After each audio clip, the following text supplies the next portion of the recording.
Bonjour, aujourd'hui je voulais vous faire découvrir la constellation de l'Ours, mais avant d'aller explorer l'interface, il y a certains aspects que je voulais aborder. Tout d'abord, la constellation de l'Ours, qu'est-ce que c'est?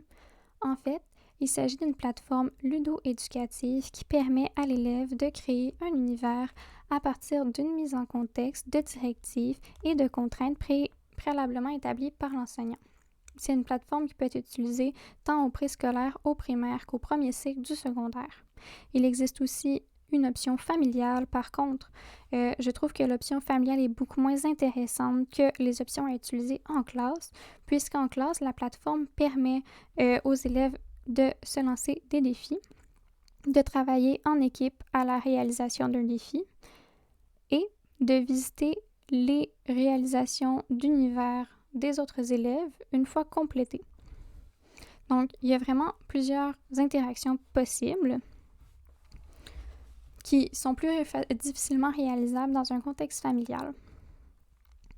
La plateforme permet de travailler plusieurs matières scolaires. La plupart des défis présents sur la plateforme sont en français et en histoire, mais il y a aussi des défis en éthique, en mathématiques, en anglais et en sciences. Il y a aussi une autre possibilité qui est de créer ses propres défis, donc de créer des défis sur mesure. Un très bon exemple de ça, c'est que la plateforme a rendu accessible un défi sur la rentrée des classes en temps de COVID.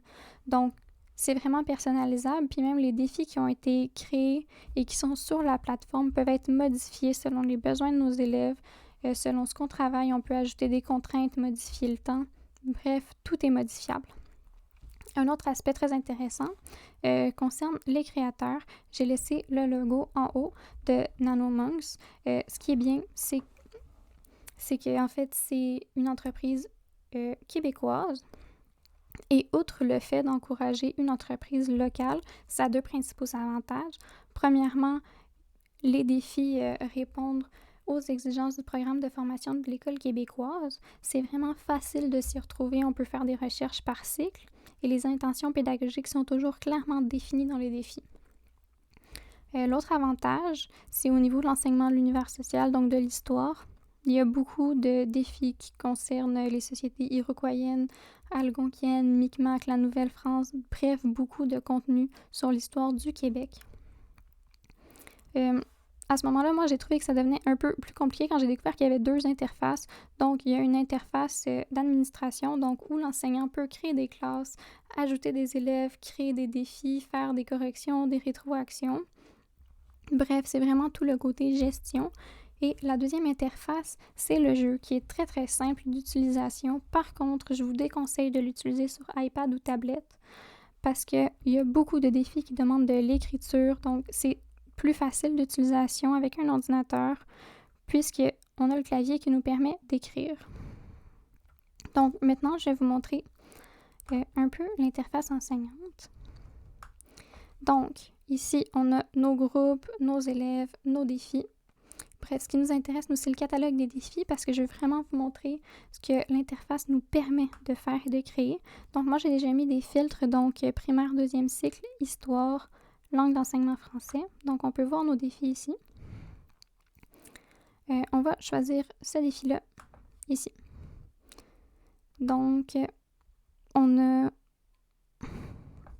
l'intention pédagogique, les consignes communiquées à l'élève et les notes à l'enseignant.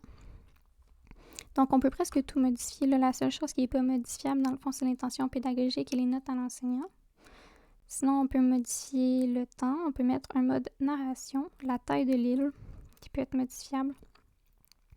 Ici, on a un mode intéressant, ça s'appelle « Écrire pour construire ». En fait, l'élève doit écrire un certain nombre de mots pour pouvoir ajouter des éléments dans son univers. On peut mettre un contrainte, un minimum, un maximum de mots, une introduction obligatoire, une conclusion obligatoire. Bref. Ce qui est intéressant aussi, c'est la création des thèmes. Ici, on a seulement iroquoien, algonquien. Une fois qu'on est satisfait des réglages, on confirme. Maintenant, je vais aller vous montrer du côté de l'élève. Donc, ça, c'est la plateforme de l'élève. Donc, l'élève peut se créer un avatar.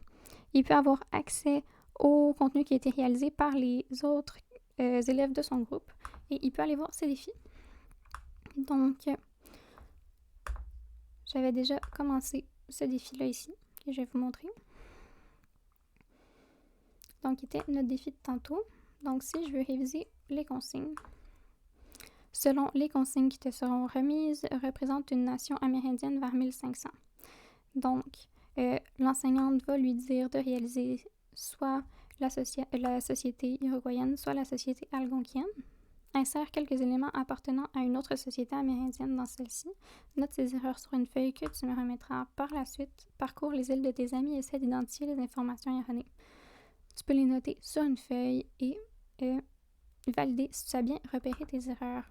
Donc, ici, on peut voir les éléments qui ont déjà été mis. On peut voir les descriptions qui peuvent être ajoutés, modifiés. Ici, c'est tous les éléments qu'on peut ajouter. Bref, il y a beaucoup de choix. Ce qui est bien, en plus, c'est que le fait de savoir comparer les sociétés iroquoiennes et algonquiennes vers 1500, c'est directement relié au PFEQ. Donc, on peut aussi ajouter des personnages, les mettre ici, voilà.